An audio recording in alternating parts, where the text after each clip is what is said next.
నమస్కారం ఘంటారావానికి స్వాగతం. ముందుగా ప్రధాన అంశాలు. మద్యం తాగి వాహనం నడపడం వల్లే పాస్టర్ ప్రవీణ్ మృతి. యూపీఐ పేమెంట్లు సీసీ ఫుటేజీ ద్వారా కేసు ఛేదించిన పోలీసులు.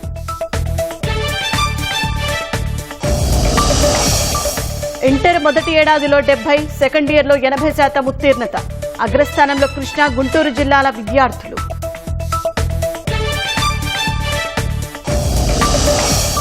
తూర్పు గోదావరి జిల్లా కాపవరంలో విషాదం. రైసు మిల్లు వద్ద విద్యుత్ తీగలు తగిలి 3 కూలీలు మృతి.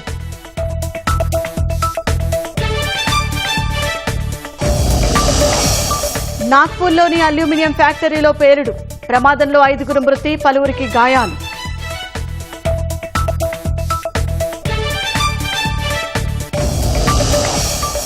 నియంత్రణ రేఖ వద్ద ఉగ్రవాదుల చొరబాటు యత్నం భగ్నం. ముష్కరులను నిలువరించే క్రమంలో ఆర్మీ అధికారి వీరమరణం.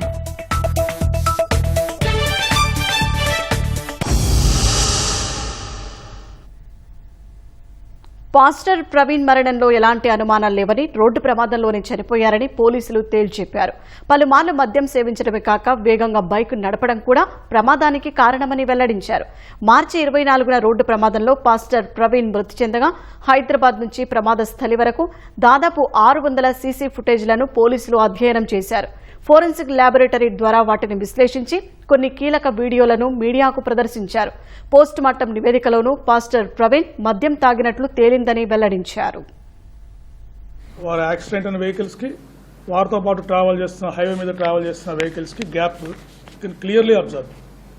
క్లియర్ కనిపిస్తూ ఉంటుంది. హెల్మెట్ పైన రిఫ్లెక్షన్ స్లైడ్ అయిపోయారు. ఇక్కడి నుంచి వారు స్లోగా పక్కకి వెళ్ళిపోవడం జరిగింది. అప్పుడు చూడండి, వెనక వారు స్లైడ్ అవుతున్న టైంలో వెనకున్న వెహికల్కి వారికి డిస్టెన్స్ మీరు అబ్జర్వ్ చేశారు కదా, లాట్ ఆఫ్ డిస్టెన్స్ ఉంది.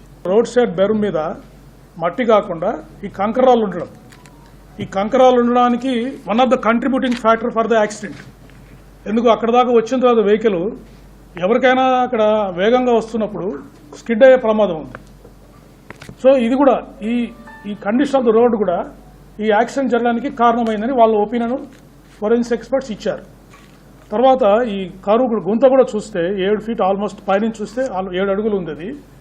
అది కండిషన్ ఆఫ్ ద రోడ్డు కూడా మోటార్ సైకిల్ ఎందుకు పైన పడింది, వారి మీద పడింది అంటే వచ్చిన తర్వాత జారారు, పడిపోయారు. ఆ కండిషన్ ఇట్లా కారు షేప్లో ఉండడం వల్ల మోటార్ సైకిల్ ఎగిరి వారి మీద పడింది. అది మనకి ఫోరెన్సిక్ ఎక్స్పర్ట్స్ ఇచ్చిన ఒపీనియన్. అంటే at the time of incident వాళ్ళు దాదాపు 70 km/h వాళ్ళు ట్రావెల్ చేస్తారు, which is a high speed for the two wheeler. అంటే ఏదైనా ఒక యాక్సిడెంట్ జరిగినప్పుడు ఒక వెహికల్ ఇంకో వెహికల్ గుద్దినప్పుడు దీనికి ఉన్న పెయింట్ దానికి తగులుతుంది, దానికి ఉన్న పెయింట్ ఈ వెహికల్కి తగులుతుంది. కొలిజన్ జరిగినప్పుడు వారు క్లియర్గా చెప్పారు, there is no paint transfer అని చెప్పారు. ట్రాన్స్పోర్ట్ ఆఫీసర్స్ ఎగ్జామిన్ చేసి డిసీజ్డ్ వెహికల్ 4th గేర్లో ఉందని చెప్పారు. 4th గేర్ ఈజ్ అంటే ఏంటి, హై స్పీడ్లో వారు వెళ్తున్నారని indication. Headlight fuse was blown off, అంటే యాక్సిడెంట్ జరిగినప్పుడే ఆ ఫ్యూజ్ బ్లోన్ ఆఫ్ అయిపోయింది. No paint transfer, no metal deformation, no signs of contacts with other vehicles. It's very very clear. Postmortem was conducted by team of doctors under videography. బాడీలో liquor ఉంది, ethyl alcohol ఉందని చెప్పేసి మనకి FSL report clear కట్గా వచ్చింది. The final opinion of the doctors, Shri Praveen Kumar Pagadala died due to injuries sustained in the self-road accident under the influence of ethyl alcohol consumption. So that is the conclusion. Pastor Praveen Hyderabad నుంచి ప్రమాదం జరిగే వరకు మార్గ మధ్యలో మొత్తం 3 సార్లు మద్యం కొనుగోలు చేసి సేవించినట్లు పోలీసులు వివరించారు. ఇవన్నీ రెడీమేడ్ బాటిల్స్ అండి. అంటే అప్రాక్సిమేట్ గా 950 రూపీస్ కొన్నారు. బుడ్వైజర్ మ్యాగ్నమ్ బీర్స్ 2, బకాడి జిన్, జైసాల్మర్ జిన్ 1 కొన్నారు. ఎక్కడ సవేరా లిక్కర్ మార్ట్లో కొన్నారండి. శ్రీ ఆదిత్య వైన్స్ కోదాడలో Budweiser magnum beers 2, Royal Challenge whisky 1 తీసుకున్నారు.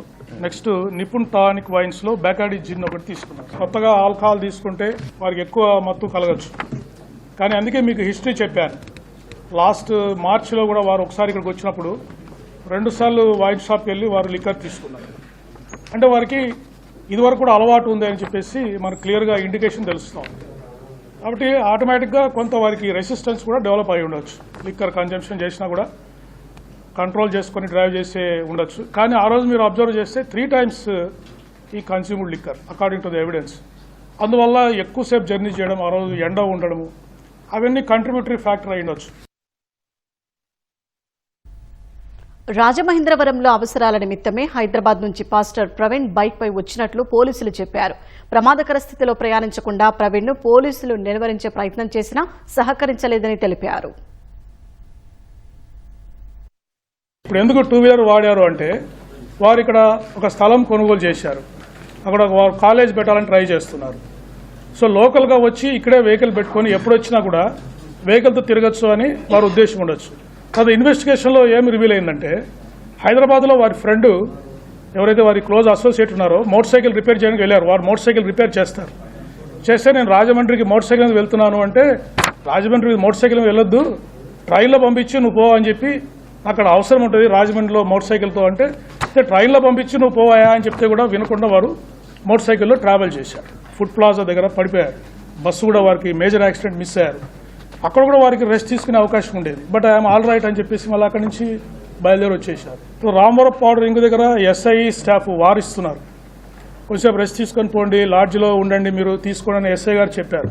సార్ అక్కడ ఉంటాడులే అని చెప్పేసి పక్కకి వెళ్ళి వచ్చే లోపల బండి స్టార్ట్ చేసుకొని వారు వచ్చేసారు. అంటే ఈ వాజ్ ఇన్ హరీ, త్వరగా ఏదో రీచ్ కావాలనే ఉద్దేశంలో వారు ట్రావెల్ చేస్తున్నట్టు మనకు అనిపించింది. అతను వీక్గా ఉన్నాడు, అతని కండిషన్ బాగాలేదు, ఎంతసేపు అతన్ని రెస్ట్ ఇద్దాము, కౌన్సిల్ చేద్దాము, కొద్దిసేపు ఆపుదామని ట్రై చేసి అక్కడే లాడ్జ్ తీసుకొని పడుకోబెడదాం, అతన్ని రెస్ట్ ఇద్దామనే ఉద్దేశంలో ట్రై చేశాడు. అతను కొద్దిసేపు ఉంటే బహుశా ఫైన్ కూడా వేసేసి సీజ్ చేసేవాడేమో ఇంకొద్దిసేపు ఉంటే, కానీ ఆ అవకాశం ఇవ్వకుండా టీ దాపించారు. తీసుకెళ్లి టీ దాపించి రికవర్ అవుతారేమో అని చూశారు. అంటే ఒక మానవతా దృక్పథంతో అక్కడ ఎస్ఐ గారు పనిచేయడం జరిగింది. అది చేసి ఆపుదామనేసరికి వారు త్వరగా బయలుదేరి వచ్చేసారు. ప్రవీణ్ గారని ఎవరికి తెలియదు, ఆయన కూడా డిస్క్లోజ్ చేయలేదండి. వారు హెల్మెట్ పెట్టుకున్నారు, గ్లాసెస్ పెట్టుకున్నారు, మాస్క్ వేసుకున్నారు. అంటే ఐడెంటిటీ వారు కన్సీల్ చేసుకుని వారు ట్రావెల్ చేస్తున్నారు. పాస్టర్ ప్రవీణ్ మృతిపై ఆయన భార్యకు ఎలాంటి అనుమానాలు లేవని పోలీసులు తెలిపారు. సోషల్ మీడియాలో దుష్ప్రచారం చేసిన 11 మందిపై కేసులు పెట్టామని వివరించారు. విదేశాల్లో ఉండి దుష్ప్రచారం చేస్తున్న వారిని గుర్తిస్తున్నట్లు వెల్లడించారు. వైఫ్ని వారిని దాని గురించి ఎగ్జామినేషన్ చేయడం జరిగింది. దర్యాప్తు మీద వారు ఇంతవరకు ఎటువంటి అనుమానాలు వ్యక్తం చేయలేదండి. ఎవరైతే పోస్టులు పెట్టారో దాదాపు ఇది 2 వీక్స్ ఇన్వెస్టిగేషన్ జరిగింది. చాలా మందికి నోటీసులు ఇచ్చాము. అడుగుతుంటే ఏం చెప్తున్నారు, సార్ మాకేం తెలుసు సార్, జనరల్ గా మాట్లాడామని చెప్తున్నారు. ఏ ఉద్దేశంతో ఆవేశ చేశారనేది వాళ్ళకి తెలియదు. 11 కేసులు రిజిస్టర్ చేయడం జరిగిందండి. ఒకరిని అరెస్ట్ కూడా చేశాము. 2 నోటీసులు కూడా ఇచ్చాము. ఎవరైతే అబ్రాడ్ నుంచి మాట్లాడుతున్నారో అది కూడా ఎవరు మాట్లాడుతున్నారని వారిని ఐడెంటిఫై చేయడానికి ట్రై చేస్తున్నాము. తూర్పుగోదావరి జిల్లా కోరుకొండ మండలం కాపవరంలో విషాదం చోటు చేసుకుంది. ఓ రైస్ మిల్లులో విద్యుదాఘాతానికి గురై 3 కూలీలు మృతి చెందగా మరో 3కి స్వల్ప గాయాలయ్యాయి. రైస్ మిల్లు ఆవరణలో 11 kV వైర్లు నిచ్చెనకు తాకడంతో ప్రమాదం జరిగింది. మృతులు జట్టు కూలీలుగా పనిచేస్తున్నారు. మృతుల కుటుంబాలను ఆదుకోవాలంటూ బంధువులు రైస్ మిల్లు వద్ద ఆందోళన చేశారు. ప్రమాద స్థలంలో కరెంటు వైర్లు కిందకు ఉన్నాయని ఆరోపిస్తున్నారు.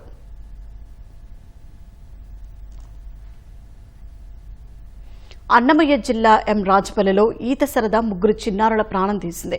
గత సాయంత్రం ఊరంతా సీతారాముల ఊరేగింపులో నిమగ్నమైంది. ఈ సమయంలో 3 మిత్రులు ఊరి చివరడున్న నీటి కుంటలో ఈతకు వెళ్లారు. పిల్లలు ఆలయం వద్దే ఉంటారని భావించిన కుటుంబ సభ్యులు సాయంత్రమైనా ఇంటికి రాకపోవడంతో మైక్లో పేర్లు చెప్పించారు. అయినా ఆచూకీ తెలియలేదు. గ్రామస్తులు వెతకగా ఊరి బయట ఉన్న నీటి కుంట వద్ద ఒక మృతదేహం కనిపించింది. నీటి కుంట లోపల వెతికితే ఇంకో 2 చిన్నారుల మృతదేహాలు లభ్యమయ్యాయి. మృతుల్లో విజయ్, యశ్వంత్ తల్లిదండ్రులు జీవనాధారం కోసం గల్ఫ్లో ఉంటున్నారు. మృతుల కుటుంబాలను స్థానిక ఎమ్మెల్యే ఆరవ శ్రీధర్, టీడీపీ ఇన్ఛార్జి సహా పలువురు పరామర్శించారు. రాజా, యశ్వంత్ అనే 3 పిల్లలు కూడా సాయంత్రం ఆడుకుంటూ ఊరు పక్కనే ఉన్నటువంటి నీటి గుంతల దగ్గరికి వెళ్లేసి ప్రమాదవశాత్తు అందులో పడి చనిపోవడం జరిగింది.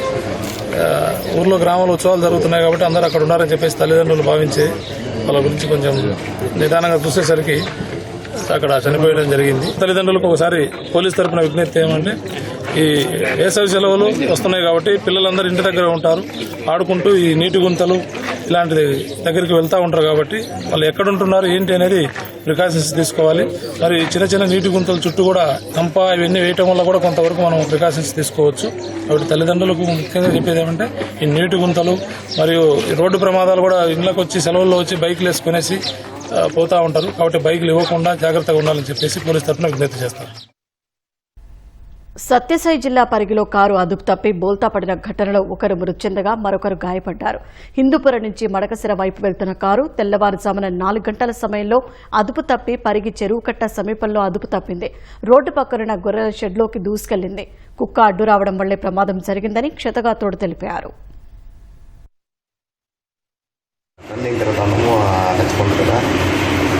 కుక్క అడ్డం వచ్చేసింది. లెఫ్ట్ తిరిగిపోయి వాటి రైట్ కాడ పక్కన బండి అక్కడ క్రాస్ అయిపోయింది.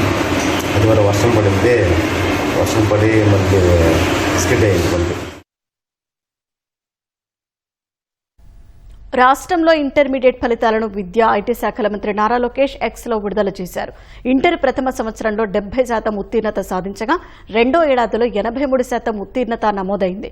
ఇంటర్ తొలి ఏడాది ఫలితాల్లో 85% ఉత్తీర్ణతతో కృష్ణా జిల్లా అగ్రస్థానంలో నిలవగా 82% ఉత్తీర్ణతతో గుంటూరు జిల్లాకు రెండో స్థానం, 81% ఉత్తీర్ణతతో ఎన్టీఆర్ జిల్లాకు మూడో స్థానం దక్కింది. 54% ఉత్తీర్ణతతో చిత్తూరు జిల్లా ఆఖరి స్థానంలో నిలిచింది. ఇంటర్ రెండో ఏడాది ఫలితాల్లో 93% ఉత్తీర్ణతతో కృష్ణా జిల్లా అగ్రస్థానంలో నిలవగా 91% ఉత్తీర్ణతతో గుంటూరు జిల్లాకు రెండో స్థానం, 89% ఉత్తీర్ణతతో ఎన్టీఆర్ జిల్లాకు మూడో స్థానం దక్కింది. 73% ఉత్తీర్ణతతో అల్లూరు జిల్లా ఆఖరి స్థానంలో ఉంది. గత 10 ఏళ్లలో అత్యధిక ఉత్తీర్ణత శాతం ఈ ఏడాది నమోదైందని లోకేష్ పేర్కొన్నారు. ప్రభుత్వ ఎయిడెడ్ కాలేజీలో మంచి ఫలితాలు వచ్చాయన్నారు. ప్రభుత్వ జూనియర్ కళాశాలల్లో రెండో సంవత్సరం ఉత్తీర్ణత శాతం 69%గా నమోదు కాగా ఇది గత 10 ఏళ్లలో అత్యధికమన్నారు. మొదటి సంవత్సరం విద్యార్థుల ఉత్తీర్ణత శాతం 47% కాగా ఇది గత 10 ఏళ్లలో రెండవ అత్యధికమని తెలిపారు. ఈ విజయానికి విద్యార్థులు, జూనియర్ అధ్యాపకులు, విద్యా పురోగతికి కృషి చేసిన ప్రతి ఒక్కరి కఠినమైన శ్రమే కారణమని మంత్రి తెలిపారు. ఈసారి ఉత్తీర్ణత సాధించలేకపోయిన విద్యార్థులు నిరాశ చెందవద్దన్న లోకేష్ దీనిని ఒక అడుగుగా భావించి మరింత కృషి చేసి మరింత బలంగా తిరిగి రావాలని ఆకాంక్షించారు. ప్రతి విద్యార్థికి శుభాకాంక్షలు తెలిపారు. విద్యార్థులు నిరంతరం నేర్చుకుంటూ ఎదుగుతూ విజయాన్ని సాధించాలని లోకేష్ ఆకాంక్షించారు.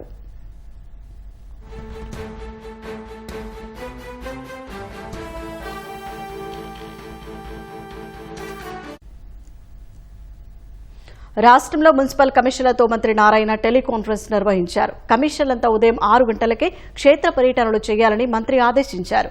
పారిశుద్ధ్యం, తాగునీటిపై ప్రత్యేక దృష్టి సారించాలని, డ్రైన్ల పూడిక తీత వెంటనే ప్రారంభించాలని ఆదేశించారు. ఇక నుంచి మున్సిపాలిటీలో ఉదయమే ఆకస్మిక తనిఖీలు చేయాలని నిర్ణయించినట్లు నారాయణ తెలిపారు. మెరుగైన పారిశుద్ధ్యం కొరకు అవసరమైన స్వీపింగ్ మెషిన్లు, ఇతర యంత్రాలను కొత్తగా కొనుగోలు చేస్తున్నామన్నారు.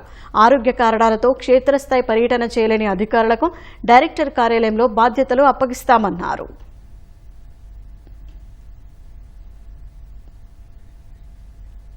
తిరుమలలో మరోసారి భద్రతా వైఫల్యం బయటపడింది. వైకుంఠం క్యూ కాంప్లెక్స్ లో నుంచి 3 భక్తులు చెప్పులు వేసుకుని ఏకంగా మహాద్వారం వద్దకు చేరుకున్నారు. వైకుంఠం క్యూ కాంప్లెక్స్ వద్ద వారిని గుర్తించకుండా తనిఖీ సిబ్బంది పంపించడంపై విమర్శలు వెల్లువెత్తుతున్నాయి.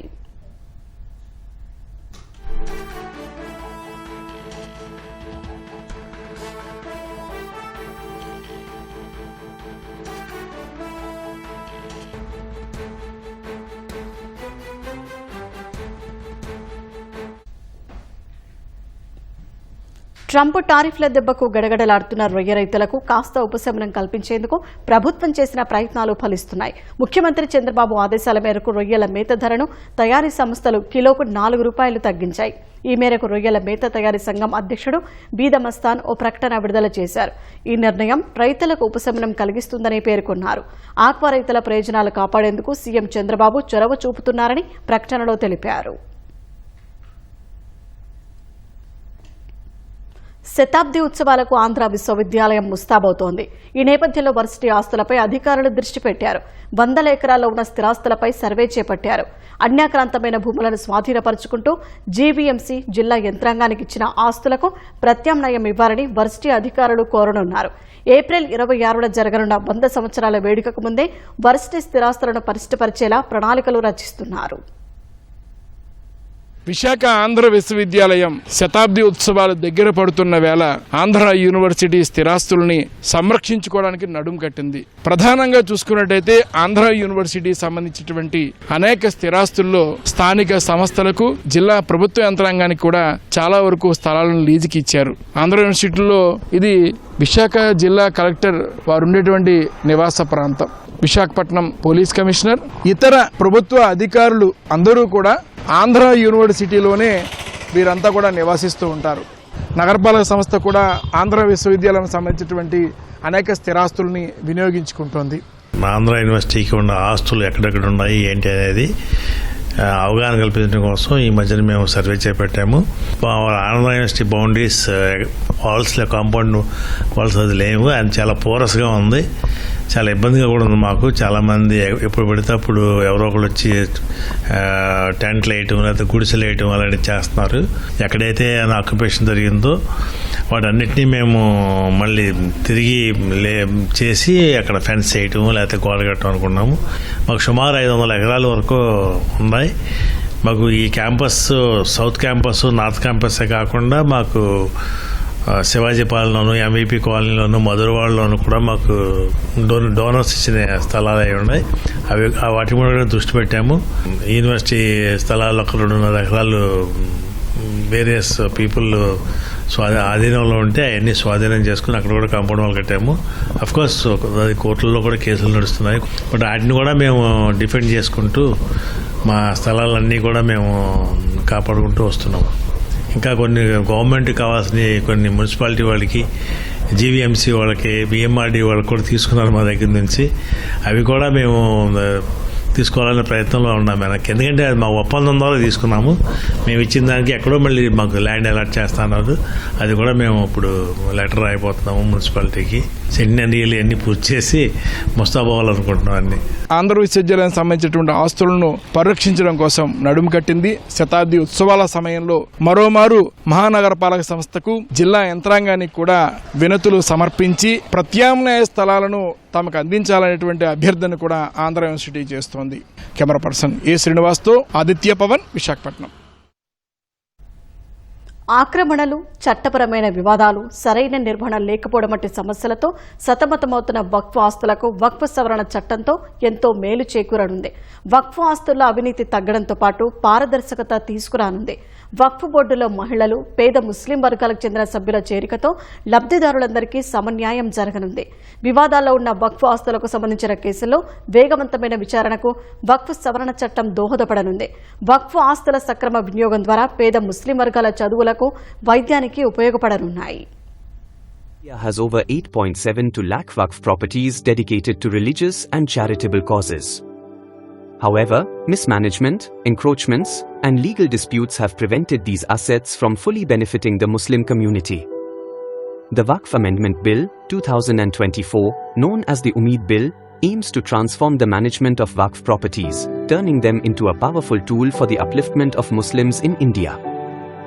A key feature of the bill is the creation of a centralized digital registry for all Waqf properties. This system promotes transparency, reduces corruption risks, and ensures proper documentation, safeguarding community assets, particularly in rural areas. The bill mandates that Waqf boards include representatives from diverse backgrounds, such as women, backward classes, and various Muslim sects like Bohras and Shias. This inclusive approach ensures that resource allocation addresses the needs of the entire community, including marginalized groups like Pasmanda Muslims, who constitute a significant portion of the population. Encroachments have long plagued Waqf properties, with over 58,000 cases currently under dispute. The bill tackles this issue by establishing a robust legal framework, appointing senior officials to oversee dispute resolution, and allowing appeals to high courts for faster adjudication.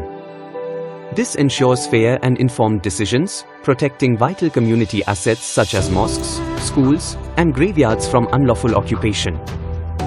By enabling better management, Waqf properties can be leveraged for commercial development, such as markets or skill training centers. This not only generates employment opportunities but also creates revenue streams to fund essential services like education, healthcare, and poverty alleviation programs. The Waqf Amendment Bill is a transformative initiative that seeks to revitalize Waqf properties for the benefit of the Muslim community. Through enhanced transparency, inclusive representation, strengthened legal protections, and economic empowerment, it lays the foundation for a more prosperous and equitable future. Rayalaseema వరప్రదాయినిగా పేరుగాంచిన Tungabhadra dam ప్రమాదపు అంచుల్లో చిక్కుకుంది. తెలుగు రాష్ట్రాలతో పాటు కర్ణాటకలోని లక్షల ఎకరాలకు, వందల గ్రామాలకు సాగు, తాగునీరు అందిస్తున్న ఈ ప్రాజెక్టు గేట్లన్నీ తుప్పుపట్టిపోయాయి. ప్రాజెక్టు గేట్లన్నీ తక్షణం మార్చాల్సిందేనని అల్ట్రాసౌండ్ పరీక్షల్లో తేలింది. మొత్తం 33 గేట్లలో 19 గేట్ల సామర్థ్యం 40 నుంచి 55% తగ్గిపోయింది. దీంతో పూర్తిస్థాయి నీటి నిల్వ కష్టమేనని నిపుణుల అభిప్రాయాలతో రైతుల్లో కలవరం మొదలైంది.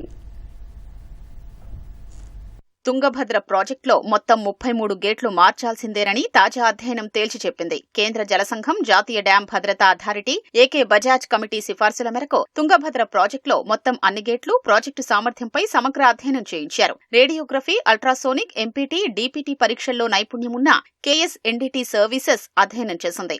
ఆయా గేట్ల సామర్థ్యం బాగా తగ్గిపోయినందున అన్నింటినీ మార్చాలని తేల్చింది. ఇదే విషయాన్ని గతేడాది సెప్టెంబర్లో ఏకే బజాజ్ కమిటీ సైతం తెలిపింది. దీనికి 250 కోట్ల రూపాయల ఖర్చు కానుంది. ప్రాజెక్టులోకి సాధారణంగా జూలై నాటికి నీటి ప్రవాహం పెరుగుతుంది. అంటే 3 నెలలు మాత్రమే సమయం ఉంది. ఈలోగా ఎంతమేర పనులు చేయగలరు, తుంగభద్రలో ఎంత నీటిని నిల్వ చెయ్యగలరు అనేది చర్చనీయాంశంగా మారింది. మరోవైపు ప్రస్తుత పరిస్థితుల్లో తుంగభద్ర డ్యాంలో పూర్తిస్థాయి నీటి నిల్వ కష్టమేనని నిపుణులు పేర్కొంటున్నారు.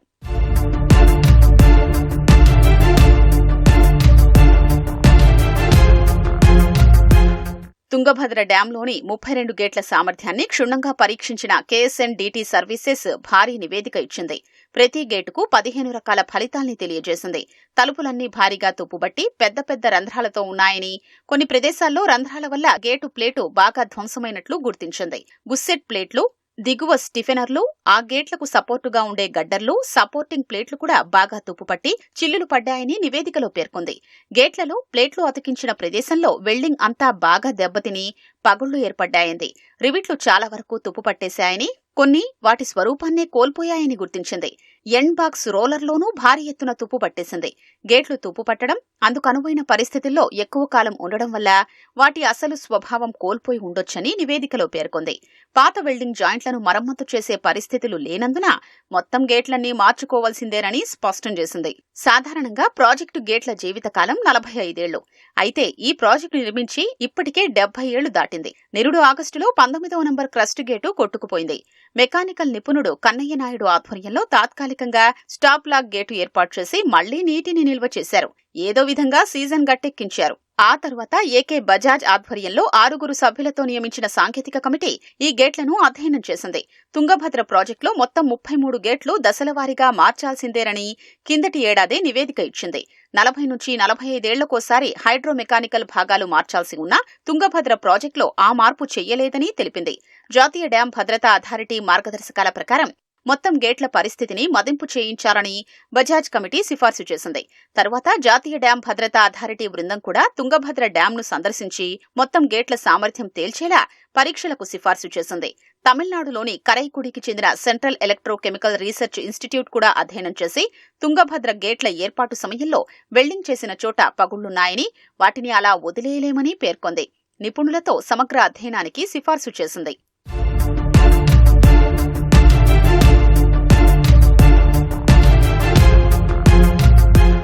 తాజా నివేదిక ప్రకారం తుంగభద్రలో 19 గేట్ల సామర్థ్యం 40 నుంచి 55% మేర తగ్గిపోయిందని రాష్ట్ర ప్రభుత్వ సలహాదారు, మెకానికల్ నిపుణుడు కన్నయ్య నాయుడు తెలిపారు.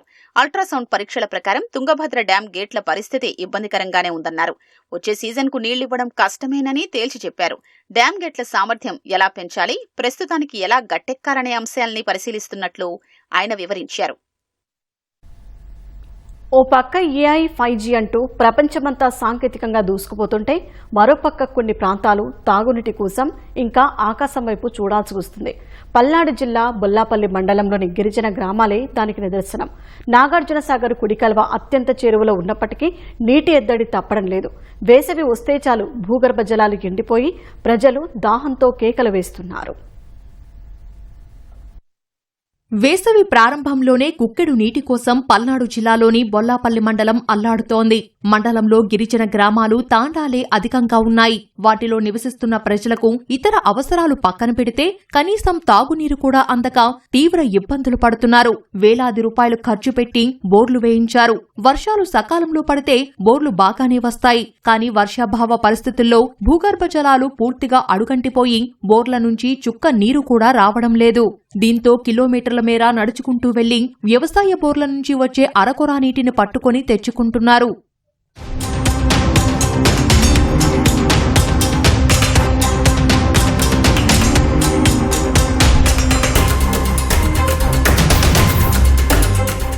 ఏప్రిల్లోనే నీటి ఎద్దడి ఇలా ఉంటే మే నెలలో పరిస్థితి ఎలా ఉంటుందోనని స్థానికులు భయాందోళన చెందుతున్నారు. తమకే నీరు దొరక్కపోవడంతో మూగజీవాల దాహార్తి ఎలా తీర్చాలో అర్థం కావడం లేదని ఆవేదన వ్యక్తం చేస్తున్నారు. మా పెద్దల కాడ నుంచి పూర్వీకులు మొత్తం కూడా వాటర్ సమస్యతో ఇబ్బంది పడతారండి. ప్రభుత్వాలు వస్తున్నాయి పోతున్నాయి చెబుతున్నారు. ఎలక్షన్లప్పుడు మీకు డ్రింకింగ్ వాటర్ శాశ్వత పరిష్కారం చేస్తామని తాగునీటి సమస్య నిరంతరంగా ఎండాకాలం వస్తే చాలు. బొల్లాపల్లి మండలంలో ఈ 16 గ్రామాలు అదే పరిస్థితి. గొడ్డు గోదా ఉన్నాయి. విపరీతమైన ఖర్చు. ఒక బర్రె తాగలిగిద్ది రమ్ము కాడ ఎద్దులుంటే చాలవు. ఇంతటి కష్టాలు జరుగుతాయి. దీనివల్ల ట్యాంకర్లు పెట్టిన వల్ల ఖర్చు పెరుగుతుంది కానీ తగ్గిందే లేదు. ట్యాంక్ రాగానే జనాలు ఎక్కువ మంది వస్తారు. ఎక్కువ మంది వచ్చినప్పుడు నెట్టుకోవటం ఇవన్నీ జరుగుతున్నసరికి ట్యాంక్ నీళ్ళు కూడా వృధా పారుతున్నాయి. కలబాలు నోరు లేని వాళ్ళేమో ఎందుకులే వేరే వాళ్ళకి ఆటోకి ఫోన్ చేస్తే వాడు వచ్చి 100కు పోసిపోతాడు అని వాళ్ళ చేత పోపించుకునే వాళ్ళు ఎక్కువ మంది ఉన్నారు. ప్రతి ఏటా ఇవే కష్టాలు. ఈ కష్టాలకి శాశ్వత పరిష్కారం అంటూ ఇప్పటి వరకు జరగలేదు. జరుగుతుందని చెప్పి మేము ఎదురు చూస్తూనే ఉన్నాం. ఇంకా వచ్చే నెల అయితే పరిస్థితి మరీ దారుణంగా ఉంటుంది. పెళ్లిళ్ళ సీజన్ స్టార్ట్ అయిందనుకోండి, పెళ్లిళ్ళకి మేము ఇంకా డ్రమ్ వచ్చేసరికి 100, 150 పెట్టి కొనుక్కోవాల్సిన పరిస్థితి ఏర్పడుతుంది. ఇప్పుడు సాయంత్రం దాకా వెళ్తే కూలికి డబ్బులు వస్తాయి. ట్యాంకర్ని కాసుకొని కనిపెట్టుకొని వచ్చి నీళ్లు పట్టుకోవాల్సిన పరిస్థితి ఏర్పడుతుంది సార్. వరికి పుడిసేలా అన్నారు, దాన్ని కొంచెం ముందడుగు వేసేలాగా. తర్వాత మన బొల్లాపల్లి రిజర్వాయర్ ఒకటి అన్నారు, దానికి కొంచెం త్వరగా చేసి మా యొక్క సమస్యల్ని తీర్చాలని చెప్పి కోరుకుంటున్నాం గవర్నమెంట్కి. పరిస్థితిని అర్థం చేసుకున్న కూటమి ప్రభుత్వం తాగునీటి ట్యాంకులు పంపిస్తోంది. అయితే జియో ట్యాగింగ్ వల్ల ఒక్కచోట ఆపుతున్నారని, వేరే ప్రాంతం నుంచి తాము వచ్చేసరికి ట్యాంకుల్లో నీళ్లు ఉండట్లేదని స్థానికులు చెబుతున్నారు. దేవుని చెర్ల బెజార్ రావట్లే, ఒక్కసారిని పోస్తున్నారండి. అది లెక్క. అక్కడైతే పడదు, రావటం లేదు, చెల్లు రావట్లేదు. ఇక్కడైతే పడుతుంది అని ఇక్కడ ఆపుతుండ్రు. ఆ ముడుగలు తండ ఆడు దాకా ఉంది. ఇంకా ఆడైతే వాళ్ళు వచ్చి పట్టుకుంటారు, వీళ్ళు వచ్చి పట్టుకుంటారు. అందుకోసం మాకి ఆడ వస్తున్నాయి, వచ్చిన కాడనే వస్తున్నాయి. ఈ పెద్దనాయుడు మూటకి రావటం లేదు నీళ్లు. ఇక్కడ సెంటర్లో వస్తున్నాయి, పోతున్నాయి. ఏం చేస్తున్నాం, ఎక్కడ పోయి తెచ్చుకుంటున్నాం. అడిగితే ఇక్కడనే నీళ్ళు పెట్టమన్నారు అని చెప్తున్నాడు నీళ్ళు ఆయన. ఎండాకాలం కదయ్యా, గొడ్లు ఉండేవి కదా. ఎట్టా ఇక్కడ పెద్దనాయుడు ఇంటికాడ అక్కడ పెడితే ఆ చెట్టు ఉంది కదా, అక్కడ పెడితే అందరు తెచ్చుకుంటారు. ఇక్కడనే ఒక ట్యాంకర్ వస్తుంది, ఇక్కడ వస్తుంది. మేము ఉంటే తెచ్చుకుంటాం 4 బిందులు, లేకపోతే ఏముంటది అట్నే ఉంటాయి. నీళ్ళాక ఈ కరువు కాలంలో నీళ్ళాక ఇబ్బంది పడి చేస్తున్నాం. చేసేది అట్నే తిప్పలు పడుతున్నాం. ఎల్లా కాలం అంతే. చిన్న పిల్లలు ఉండారు, అట్నే మోసుకుంటున్నాం. కాస్తే బోర్లో కాసిన వస్తాయి, అవి వాడికి చేసుకుంటారు. బోర్లో సరి చేసుకుంటాం, చాలలో పోతారు బిందెలు ఎత్తుకొని. వైసీపీ ప్రభుత్వం సాగర్ కాలువ నుంచి పైప్లైన్ ద్వారా బొల్లాపల్లి చెరువుకు నీళ్లు సరఫరా చేసేందుకు సిపిడబ్ల్యూసీ కింద 12 కోట్ల రూపాయలు ఇస్తున్నట్లు ప్రకటించింది. అయితే ఎలాంటి పనులు జరగలేదు. కూటమి ప్రభుత్వమైనా తమ తాగునీటి సమస్యకు పరిష్కారం చూపాలని స్థానికులు వేడుకుంటున్నారు.